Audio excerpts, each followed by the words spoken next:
You ask Tiger to solve. This deals with linear equations with one unknown. The final result is m equals 8. Let's solve it step by step. Swap sides. Group all constants on the right side of the equation. Subtract 4 from both sides. Group like terms. Simplify the arithmetic.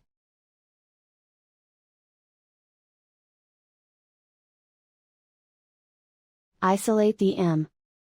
Divide both sides by 4. Simplify the fraction. Find the greatest common factor of the numerator and denominator. Factor out and cancel the greatest common factor. And so the final result is m equals 8.